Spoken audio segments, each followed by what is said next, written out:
తినమని బ్రతిమలాడితే మాత్రం వద్దు అన్నావు. ఇప్పుడు దొంగలాగా వచ్చి మరీ తింటున్నావే.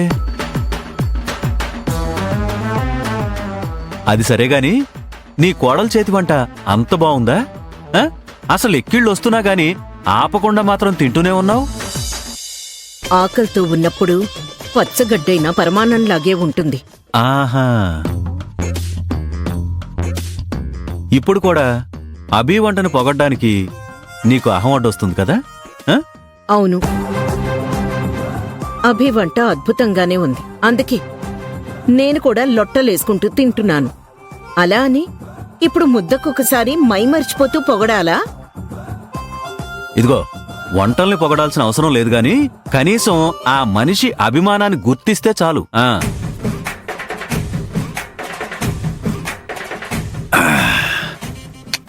చూడు వేదా, మనం ప్రేమించేవాళ్ళు మన మీద కోప్పడినా, వాళ్ళు చిరాకు పడినా, మనం మాత్రం వాళ్ళ మీద ప్రేమని కురిపించడానికి చూస్తూ ఉంటాం. ఇప్పుడు నీ విషయంలో మన అభి చేస్తుంది కూడా అదే. ఆ వంటలో ఉన్నది రుచి కాదు, అభి మనపై పెంచుకున్న ప్రేమ. నువ్వు ఎన్ని మాటలన్నా అభి నీపై ప్రేమ కురిపిస్తూనే ఉంటుంది. కాని నువ్వు మాత్రం విసుక్కుంటూనే ఉంటావు. తనెంత బాధపడుతుందో ఒక్కసారైనా నీకు అర్థమవుతుందా? తన మంచితనం నాకు తెలుసు కాబట్టి తనను నేను అర్థం చేసుకోగలను. కాని నువ్వెప్పుడు అర్థం చేసుకుంటావా అని ఎదురు చూస్తున్నాను.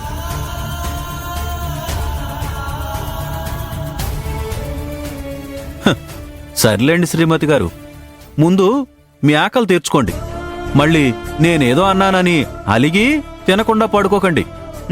తినండి తినండి, కానివ్వండి.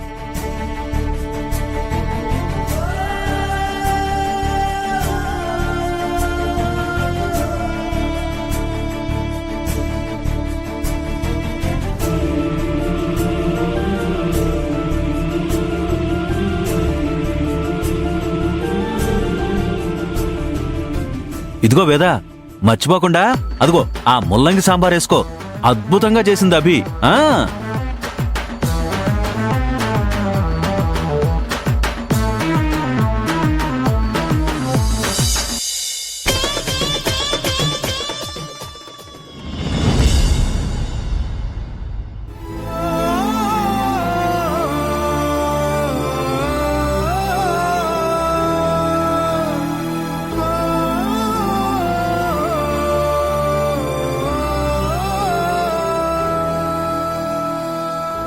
ఏం ఆలోచిస్తున్నావు అభి?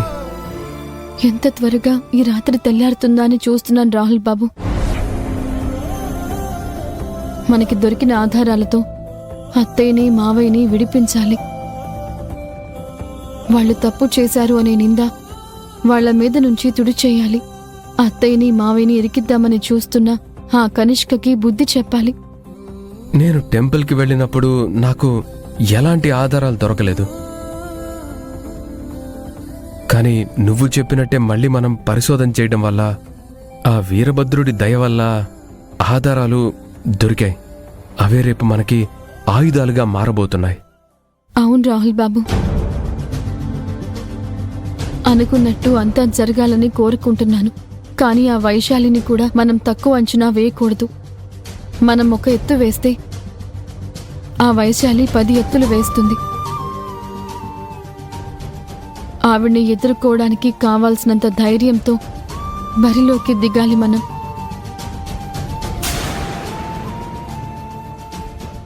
ఏంటో అభి, జీవితం అంటేనే ఇంతేనేమో. ఏ సమస్య లేకుండా సంతోషంగా సాగిపోతుందిలే అనుకునే లోపు ఏదో ఒక చిక్కు పడుతూనే ఉంది. బృందావనంలో ఉండాల్సిన మన కుటుంబం జీవితం విసిరేసిన సవాళ్లకి తట్టుకోలేక, కాలం పెట్టే పరీక్షలకి జవాబివ్వలేక తూర్పేటో పడమరేటో అన్నట్టయిపోయాయి మన బతుకులు. మళ్ళీ మనం అందరం కలిసి సంతోషంగా ఉండే రోజు